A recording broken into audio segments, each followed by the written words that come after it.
My name is Johnny Rees and I'm the Head of Teaching, Learning and Assessment here at Newcastle College. And welcome to the final session where we're exploring the Newcastle College session framework. Within this session we explore on aspects 4 to 7. So, as a reminder, aspects 1 to 3 are about the start of the session. Now we're on the main body of the session. And parts 4 and 5 are where we teach the main bulk of our content, where we introduce that new content to learners and then when we give them time to consolidate that learning. Whether that is some theory, whether it's some practical, or a mixture of both, we've got to go through this process whereby we introduce that content to them, and then we give learners that time to understand it, to work through it, and then apply it. Which is then followed quite quickly by number 6, in terms of checking of understanding of learners. We need to know what learners have learned. We need to know what their gaps in knowledge are. For obvious reasons, it's because then we can fill them. And there's different ways of doing this. One is, which is done quite commonly, when students are on task. That circulation of the group, that checking of understanding, that questioning, that probing, that support, that helps us develop our knowledge around what students have learned. But again, it's really important that we do that once students have completed the task.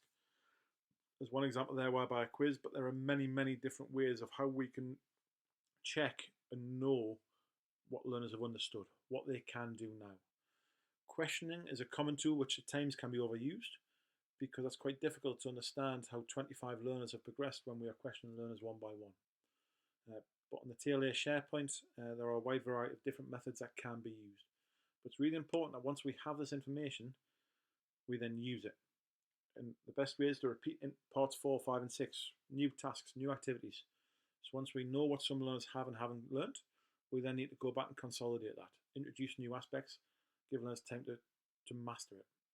Because like with any new skill, with any block of knowledge, it'll take learners more than 20 minutes to understand and be able to apply that across different contexts. The final part of any session is around that consolidation and then identifying the next steps. To start the session, we focus big on what the purpose of the session is, what the big picture is, where it's going. It's important that we close that off towards the end of the session. Recap the purpose. Where are we going next? Where does it feed into? It's really important that students lead a key part in this journey there as well. We have many opportunities for learners to learn further outside the classroom, whether that be via Teams or Moodle or different methods, whether it's independent study for our study program students. And then finally, just to recap, it's really important that we have the consistent and regular routines around the starts, the body, the ends of our sessions. We should have our expectations and we need to reinforce this within our own practice in the way that we work with our learners.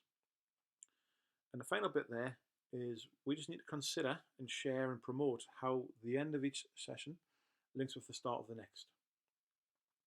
Hopefully you found that useful, but any further questions, please get in touch with myself or the rest of the TLA team. Thank you.